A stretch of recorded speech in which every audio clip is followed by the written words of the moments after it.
Hello friends, ઉમે ફૂડમાં તમારું સ્વાગત છે। તો આજે આપણે બનાવીશું રજવાડી ખીચડી। તો એ માટે મેં શાકભાજી બધા સમારી રાખ્યા છે। કયા કયા છે હું પછી ચાલુ વિડીયોમાં કહી દઈશ। અને દાળ અને ચોખા મેં પલાળી રાખ્યા છે। મેં તુવેરની દાળ અને ખીચડીયા ચોખા લીધા છે। 1.5 વાટકી નાની લીધા છે, એટલે પોણી વાટકી દાળ અને પોણી વાટકી ચોખા। તેને અડધા કલાક પહેલાં મેં ધોઈ અને સાફ કરી અને પલાળી દીધેલા, એટલે આપણે તુવેરની દાળ સરસ ફૂલી જાય। હવે વઘાર કરીશું। એમાં એક નાની ચમચી જેટલું તેલ લઈશું। જો એક થોડું ચોક્કસ તેલ છે, આપણે પાછળથી વઘાર કરવાનો છે। તો પહેલાં શાકભાજીને આપણે બોઇલ કરવાના છે, એટલે વધારે તેલ એડ નહીં કરવાનું। રાઈ એડ કરીશું, સાથે જીરું પણ એડ કરી દઈશું। હવે એક તજનો ટુકડો અને 3 લવિંગ એડ કરી દઈશું, તતળવા દઈશું। તો વઘાર સરસ તતળી ગઈ છે। હવે એમાં આપણે બટાકું એડ કરી દઈશું। પછી ટામેટાના જે મોટા ટુકડા કરેલા એ આપણે એડ કરી દઈશું। નાના ટુકડા આપણે પાછળથી વઘારમાં એડ કરીશું। ગાજર એડ કરી દઈશું, રીંગણ એડ કરી દઈશું। હવે એમાં આપણે હળદર એડ કરીશું અને ધાણા જીરું એડ કરીશું। સાથે આપણે મીઠું પણ એડ કરી દઈશું, શાકભાજી અને ખીચડીના પ્રમાણમાં મિક્સ કરી દઈશું।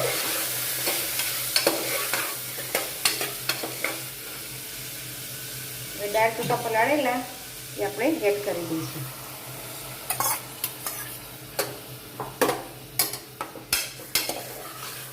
મિક્સ કરી લઈશું। પાણી એડ કરવાનું છે આપણે।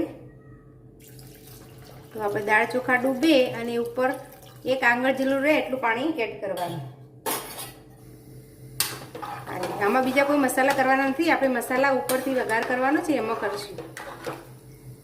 હવે આ ખાલી ખીચડીને ચડવી દેવાની છે। આપણે ઢાંકણ ઢાંકી અને 4 વિસલ કરી લઈશું, એટલે આપણે ખીચડી સરસ ચડી જશે। આપણે ખીચડી ચડે ત્યાં સુધી આપણે આ પાલકની પ્યુરી બનાવવાની છે, અને એક કાંદો છે એને આપણે ઝીણો કટ કરી લેવાનો છે। એટલું હજી કામ બાકી છે, એવા આપણે કરી લઈશું। આપણી પાલકની પ્યુરી તૈયાર છે, અને આપણે ખીચડી પણ જો 4 સીટીમાં સરસ થઈ ગઈ છે। તો આ રીતની આપણે રાખવાની છે, થોડી નરમ રાખવાની, કારણ કે વઘાર કરવાનો છે ને હજી એટલે। હવે આપણે વઘાર કરીશું બીજો। વઘાર કરવા આપણે કડાઈમાં 2 ચમચી તેલ અને 2 ચમચી ઘી લીધું છે। ઘી આપણે થોડું લીધું, હજી ઉપરથી આપણે થોડું પાછળથી ઘી એડ કરવાનું છે, એટલે તો ગરમ થાય એટલે એમાં આપણે જીરું એડ કરીશું, રાઈ અને હવે જીરું। સાથે આપણે સૂકા લાલ મરચાંના ટુકડા તૈયાર કર્યા છે અને તમાલપત્ર એડ કરીશું। હવે એમાં આપણે લીલું લસણ લીધું છે અડધી વાટકી, એ એડ કરી દઈશું અને આપણે સાતળવાનું છે। સાથે આપણે વટાણા પણ એડ કરી દઈશું અડધી વાટકી, એટલે સાથે ચડી જાય।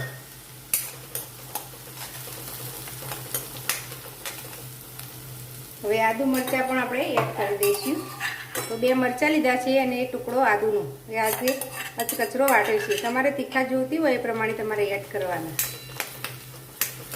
આ બધું થોડી વાર ચડવા દઈશું। આ રીતે વચ્ચે વચ્ચે ચલાવવાનું। આપણે લસણને સરસ સાતળવાનું છે। લસણ સારું સંતળાશે ને તો સરસ ટેસ્ટ બેસે આપણી ખીચડીમાં।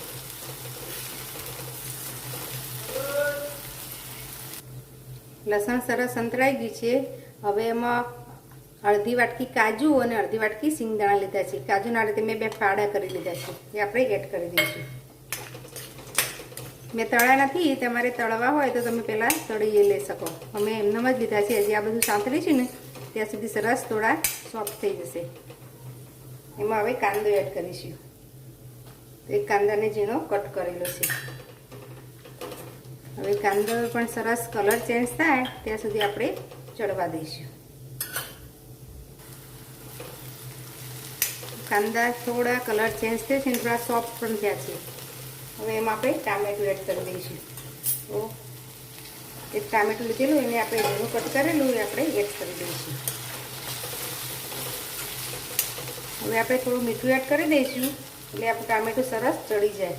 આપણે ખીચડીમાં તો મીઠું એડ કરેલું છે, એટલે આપણે ખાલી આ શાકના ભાગનું મીઠું એડ કરવાનું છે. એમાં પણ પાલક આપણે ઉમેરવાની છે. એમાં થોડો મીઠાનો ભાગ હોય છે એટલે આપણે એ રીતે સાચવીને મીઠું ઉમેરવાનું. હવે ઢાંકણ ઢાંકી અને સરસ મસાલો આપણે બધા શાકભાજી ચડે ત્યાં સુધી ચડવા દઈશું. 3 મિનિટ જેવું થઈ ગઈ છે. આપણે સ્લો ગેસ જ રાખેલું છે.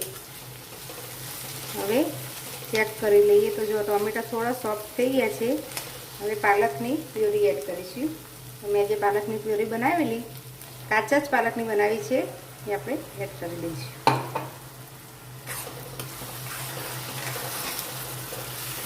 મિક્સ કરી લઈશું. હવે આ મિક્સર જારમાં થોડું પાણી એડ કરી અને એને એડ કરી દઈશ. સરસ આ રીતે મિક્સ કરીશું. હવે મસાલા કરીશું. આપણે વધારે મસાલા કરવાના નથી. જે રેગ્યુલર થોડા મસાલા આપણે કરીશું. લાલ મરચાં તો આપણે એડ કરવાનું જ નથી, લીલા મરચાંથી જ તીખાશ કરવાની છે. તો ગરમ મસાલો એડ કરીશું. ધાણા જીરું એડ કરીશું આપણે 1 ચમચી જેટલું. ને થોડી આપણે હળદર એડ કરીશું. ખીચડીમાં એડ કરેલી બાફતા પણ અત્યારે થોડી એડ કરીશું. ને થોડી કસૂરી મેથી એડ કરીશું. સરસ મિક્સ કરી લઈશું.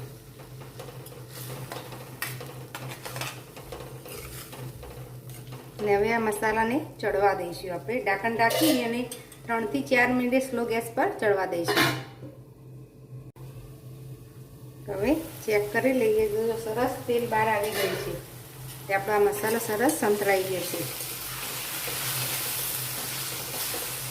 હવે એમાં આપણે જે ખીચડી બનાવીને રાખેલી આપણે એડ કરી દઈશું.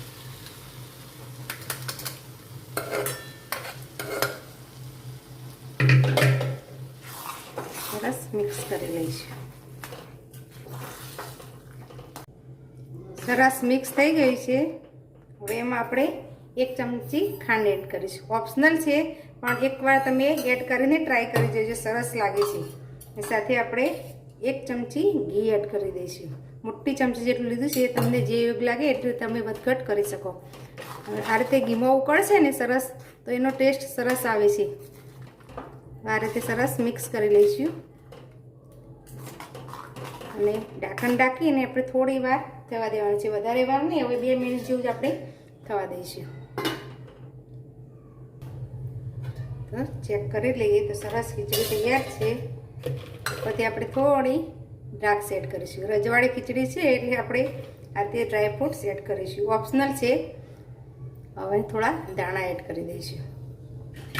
સરસ મિક્સ કરી દઈશું. તો સરસ આપણી ખીચડી તૈયાર થઈ ગઈ છે. ગરમ ગરમ સર્વ કરવા માટે તૈયાર છે. હવે સર્વ કરીશું. આપણે પ્લેટમાં ખીચડી લઈ લઈશું. જોઈને જ ખાવાનું મન થાય એવી આપણી ખીચડી તૈયાર થઈ છે. તો આ રીતે બનાવશો ને તો તમારા ઘરમાં કમ્પ્લેન નહીં થાય, બાળકો નહીં ખાતા કે આ નહીં ખાતું ખીચડી, બધા જ ખીચડી ખાઈ લેશે. ઉપરથી થોડી દ્રાક્ષ એડ કરી દઈશું અને સાથે આપણે કાજુ એડ કરી દઈશું. તો તૈયાર છે આપણી રજવાડી ખીચડી. જો તમને મારી રેસીપી ગમી હોય તો મારા વિડીયોને લાઇક, શેર અને મારી ચેનલને સબસ્ક્રાઈબ જરૂર કરજો. ફરી મળીશું આવા નવા વિડીયો સાથે. ધન્યવાદ.